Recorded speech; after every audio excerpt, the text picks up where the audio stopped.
World cup 2023 का match number 13 जो अब से चंद मिनट पहले अफगानिस्तान और इंग्लैंड के दरमियान दिल्ली के क्रिकेट स्टेडियम में खेला जा रहा था। इस मैच के रिजल्ट के बाद यानी कि इस मैच के इख्तिताम पर जनाब दुनिया क्रिकेट के अंदर इस वक्त एक बड़ा जल्जला आ चुका है। वो इंग्लैंड जिसे वर्ल्ड कप शुरू होने से पहले 4 कमेंटेटर्स ने अपनी फाइनलिस्ट टीम के तौर पर चुना था और कहा था कि जनाब ये वर्ल्ड कप जो है ये इंग्लैंड हमें जीतता हुआ नजर आ रहा है। तो अब जनाब जो चीजें हैं वो बिल्कुल बदल चुकी हैं। वो अफगानिस्तान जहां पर जनाब जल्जला आया हुआ था, आज मैच से पहले जो अफगानिस्तान के कोच हैं उन्होंने भी उस जल्जले के बारे में बात की थी। लेकिन राइट नाउ कहीं ना कहीं जो अफगानिस्तान के क्रिकेट फैंस हैं उनके लिए जनाब ये एक बड़ी खुशखबरी है। उनके दुख दर्द जनाब किसी ना किसी हद तक उनके ऊपर ये मरहम के तौर पर जो वर्क है वो कर सकता है। और जिस तरह के हालात अफगानिस्तान के थे तो अफगानिस्तान के जो लोग हैं वो इस वक्त खुशियां मना रहे होंगे। लेकिन अफगानिस्तान की ये जो जीत है इसका फायदा पाकिस्तान को डायरेक्टली होने जा रहा है। और वो तमाम मीडिया हाउसेस जो पाकिस्तान में बैठकर कल से एक ही बात कर रहे थे कि जनाब पाकिस्तान की ये जो टीम है ये डन एंड डस्टेड हो चुकी है। और भारतीय मीडिया वहां पर यह कह रहा था कि जनाब पाकिस्तान को अब एयरपोर्ट की जो टिकट है वो करवा लेनी चाहिए। यही बातें जनाब पाकिस्तान जब 2022 के T20 वर्ल्ड कप में भारत के हाथों हारा था तो कहा गया था कि पाकिस्तान जो है उसको अपनी जो वापसी की टिकट है वो करवा लेनी चाहिए। लेकिन तब भी जो पाकिस्तान के कोच थे मुश्ताक अहमद साहब, उनका एक बड़ा फेमस जुमला है कि जनाब कुदरत का निजाम, कुदरत अगर आपके हक में है तो चीजें आपके हक में जाएंगी, अगर कुदरत आपके खिलाफ है तो भाईजान आप चाहे जो मर्जी कर ले चीजें आपके जो वे है उसमें कहीं ना कहीं रोड़े अटकाती हुई नजर आएंगी। सो अब राइट नो जो सिचुएशन बनी है 24 घंटे के बाद वो ये है कि जनाब कुदरत का निजाम हरकत में आ चुका है। और जिस तरह से नेदरलैंड साउथ अफ्रीका से 2022 में जीता है और अल्टीमेटली पाकिस्तान जो है वो वर्ल्ड कप 2023 के सेमीफाइनल में क्वालिफाई कर जाता है, बाद में न्यूजीलैंड को फेंटा लगाता है और फाइनल तक पहुंच जाता है, तो वही सूरत हाल जनाब अब वर्ल्ड कप 2023 में भी बन चुकी है। और अफगानिस्तान की जीत का मतलब यह है कि पाकिस्तान के हाथ में जो वर्ल्ड कप 2023 का सेमीफाइनल है उसकी टिकट आ चुकी है। वो किस तरह से सारी डिटेल्स जनाब इस वक्त मैं लिख कर लाया हूं, वन बाय वन जनाब सारे पॉइंट जो हैं वो आपके साथ मैंने डिस्कस करने हैं। लेकिन उससे पहले पाकिस्तान में जनाब पाकिस्तान के एक्स कप्तान 2-3 कप्तान हैं, बल्कि चारों कप्तान हैं, 2-3 नहीं चारों ही कप्तान हैं। वो एक टीवी शो पर बैठे होते हैं और वहां पर बाबर आजम को लेकर बड़ी तनकीद करते हैं। ठीक है भाई, बाबर आजम में कहीं ना कहीं गलतियां हैं। कल जिस तरह से पाकिस्तान टीम खेली आप क्रिटिसाइज करें, कंस्ट्रक्टिव क्रिटिसिज्म करें, लेकिन जिस तरह से बाबर आजम को ट्रोल किया गया और फिर वो कोहली से शर्ट लेने के ऊपर कहा गया कि this was not the right time और आपको ग्राउंड के अंदर नहीं लेने चाहिए, तो भाईजान क्या हो गया? आप तो कहते हैं कि हमारी बड़ी दोस्तियां जारियां थी। तो अगर बाबर आजम ने जनाब विराट कोहली से शर्ट साइन ले लिया है और विराट कोहली मॉडर्न डे का जनाब गोट है, मॉडर्न डे लेजेंड है, तो उसे ले लिया, तो इसमें कबाहत क्या? और फिर जनाब बातें की गई डरपोक डरपोक। तो पाकिस्तान टीम को डरपोक बनाने वाले कप्तान का नाम तो सारी दुनिया जानती है कि पाकिस्तान के अंदर ये जो डिफेंसिव कप्तानी के अंदर भी डिफेंसिव माइंडसेट और बैटिंग अप्रोच में भी जो डिफेंसिव जनाब माइंडसेट है वो कौन लेकर आया था? इंजमाम के बाद और शाहिद अफरीदी के बाद जो कप्तान बना उसने पाकिस्तान की क्रिकेट को किस तरह से तबाह करके रखा था। और 2015 के वर्ल्ड कप के बाद जब वो क्रिकेट छोड़कर गया था और पाकिस्तान की कप्तानी वो अजहर अली को जनाब नॉमिनेट करके गए थे, तो अजहर अली मुझे वो बड़े पसंद है। टेस्ट के अंदर फिर उनकी ओडीआई के अंदर कुछ परफॉर्मेंसेज ऐसी हैं, खासतौर पर चैंपियंस ट्रॉफी 2017 को लेकर जो जिस वजह से मैं अजहर अली को बड़ा पसंद करता हूं। लेकिन अजहर अली को जिस तरह से पॉइंट पाकिस्तान क्रिकेट टीम का किया गया था, तो अजहर अली तो जनाब T20 खेलता ही नहीं है, मॉडर्न डे क्रिकेट का तो उसे उस तरह से आइडिया ही नहीं है या उस तरह से उसको रोल ही नहीं दिया गया।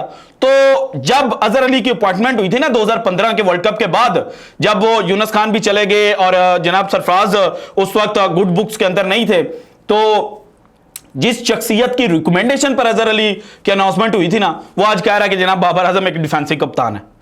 और भाईजान जरा अपनी जो माजी है ना उसको भी खंगाल कर देखें, वहां पर भी देखेंगे क्या चीजें होती रही हैं। खैर आप कंस्ट्रक्टिव क्रिटिसिज्म करें, हम भी करते हैं, हमें भी पसंद है यार, हमें भी कल का जो हारना है वो बिल्कुल पसंद नहीं आया। लेकिन आप अगर पर्सनल होकर चीजें करेंगे और चीजों को जनाब एग्जैजरेट करेंगे तो फिर जनाब हम बाबर आजम के फैन तो नहीं हैं, लेकिन हम आपको जवाब देंगे। क्योंकि शाहिद अफरीदी के दौर में जो जितने खिलाड़ी थे ना वो ये कहते थे कि शाहिद अफरीदी हमें आजादाना तौर पर खेलने का कहता था और कहता था नेचुरल गेम खेलना है।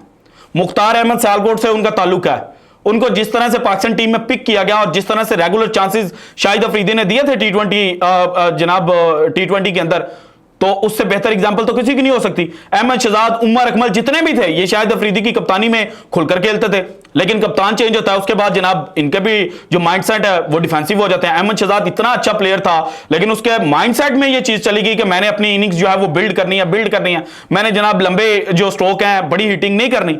तो ये कौन लेके आया था अप्रोच? ये जनाब अगर आप चीजों को उठाकर देखेंगे ना तो आपको नजर आएगा वही शख्स जो टीवी के ऊपर बैठकर इस वक्त जनाब बाबर आजम और पाकिस्तान की पूरी टीम को जनाब इस वक्त हदफ तनकीद बना रहा है। बाद में पाकिस्तान 2019 के वर्ल्ड कप के बाद वो पाकिस्तान का जनाब कोच भी बना, चीफ सिलेक्टर भी रहा, और उनके दौर में जाकर कौन कौन से खिलाड़ी खेलते रहे हैं तो वो भी अगर आप चेक करेंगे ना, या मुझे बोलेंगे कमेंट सेक्शन के अंदर के भाईजान वो भी जरा बता दें तो मैं आपको बताऊंगा, और फिर खुलकर पोस्टमार्टम जो है ना वो उनका करेंगे। खैर अब आते हैं जनाब मैच नंबर 13 वर्ल्ड कप 2023 का। देखें, आज की जो अफगानिस्तान की जीत है ये सिर्फ अफगानिस्तान की जीत नहीं है, क्योंकि इसके बाद पॉइंट्स टेबल जो है उसके ऊपर बहुत बड़ी तब्दीली आ चुकी है। इंग्लैंड 3 मैचेस अपने खेल चुका है, 2 मैचेस जो है इंग्लैंड हार चुका है।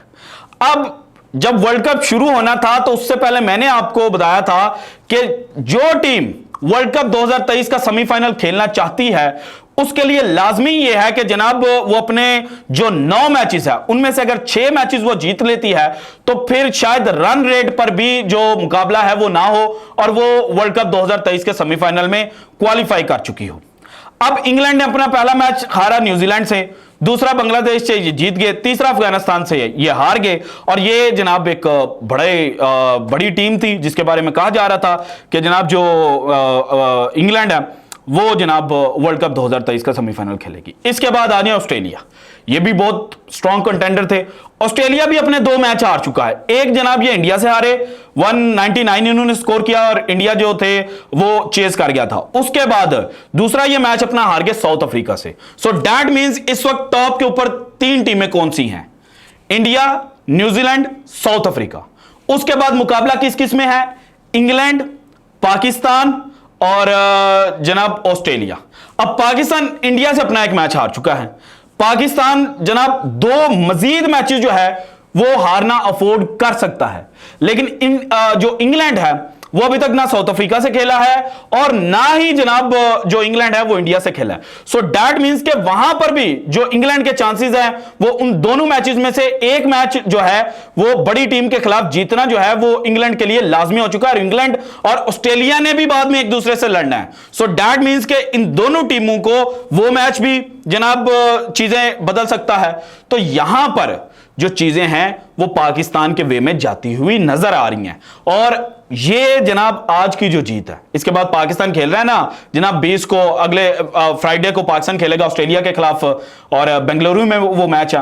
अब पाकिस्तान अगर वो मैच जीत जाता है ना तो फिर मैं आपको यहां पर बैठ के कह दूंगा कि भाईजान पाकिस्तान जो है वो मुकम्मल तौर पर सेमीफाइनल में पहुंच चुका है अगर ऑस्ट्रेलिया वाला मैच जीत जाता है। लेकिन अगर ऑस्ट्रेलिया वाला मैच पाकिस्तान हार भी जाता है तो फिर भी चीजें खराब नहीं होंगी, क्योंकि पाकिस्तान के पास ऑप्शन है, पाकिस्तान न्यूजीलैंड, साउथ अफ्रीका और इंग्लैंड, इन तीनों में से पाकिस्तान 2 मैचेस जीते, और अगर आज का जो अफगानिस्तान का जनाब स्कोर कार्ड है और अफगानिस्तान जिस तरह से जीता है इसको देखकर अगर पाकिस्तान में बैठकर लोग और भारत में बैठकर लोग ये बातें करना शुरू कर देना कि जनाब ये अफगानिस्तान की टीम जो है ये पाकिस्तान को ले जाएगी, तो भाईजान इससे अच्छी कंडीशंस अफगानिस्तान को श्रीलंका के अंदर मिली हुई थी।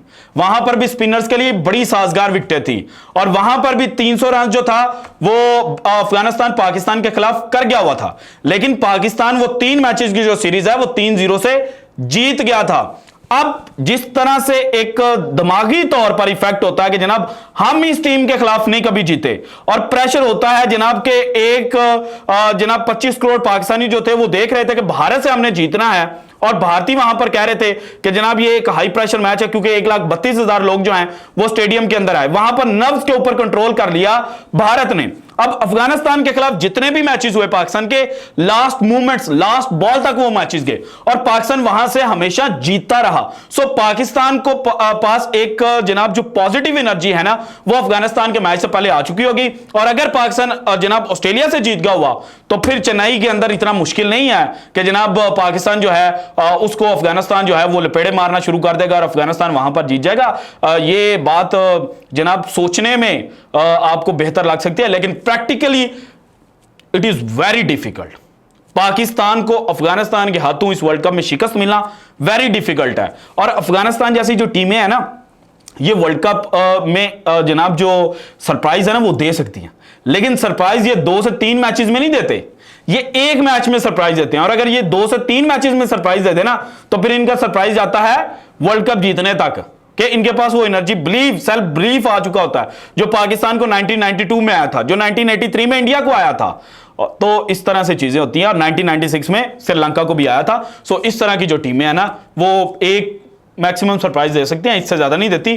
जो आयरलैंड था उन्होंने 2011 में इंग्लैंड को ही सरप्राइज दिया था और इंग्लैंड को आज फिर अगेन जनाब जो अफगानिस्तान है उन्होंने सरप्राइज दे दिया। सो अफगानिस्तान की ये जो जीत है ये मेरे मुताबिक जनाब पाकिस्तान के फेवर में गई है और पाकिस्तान के लिए और जो बाकी टीमें हैं उनके लिए अब ये जो टूर्नामेंट है ये वाइड ओपन हो चुका है। अब जनाब यहां से जो टीम भी बाहर होती है, पाकिस्तान, इंग्लैंड, ऑस्ट्रेलिया, न्यूजीलैंड और साउथ अफ्रीका, इंडिया को तो आप फेवरेट करेंगे क्योंकि उनके होम कंडीशंस हैं और जिस तरह से इंडियन क्यूरेटर्स जो हैं, पिच बनानी है आईसीसी ने, लेकिन बनवानी है आईसीसी ने, बनानी है इंडियन क्यूरेटर्स ने। तो जिस तरह से पिचेस बनाई जा रही हैं भारत के लिए फेवरेबल, तो वहां पर जनाब भारत आपको सेमीफाइनल तक तो पहुंचता आसानी से दिखाई दे रहा है और सेमीफाइनल तक पहुंचने की जो सलाहियत है वो भारत रखता भी है। सो जनाब इस तरह से England, New Zealand, south Africa, Pakistan और उसके बाद ऑस्ट्रेलिया, इनके पास इस वक्त जनाब गोल्डन अपॉर्चुनिटी हाथ लग चुकी है कि वो वर्ल्ड कप 2023 के सेमीफाइनल में पहुंच सके। So this is it from today's episode. अगर आपको वीडियो पसंद आई तो लाइक कीजिएगा, ज्यादा से ज्यादा शेयर कीजिएगा, अपनी कीमती राय का इजहार लाजमी कीजिएगा और अगर आपने अभी तक चैनल को सब्सक्राइब नहीं किया तो कर दें। शुक्रिया, अल्लाह हाफिज।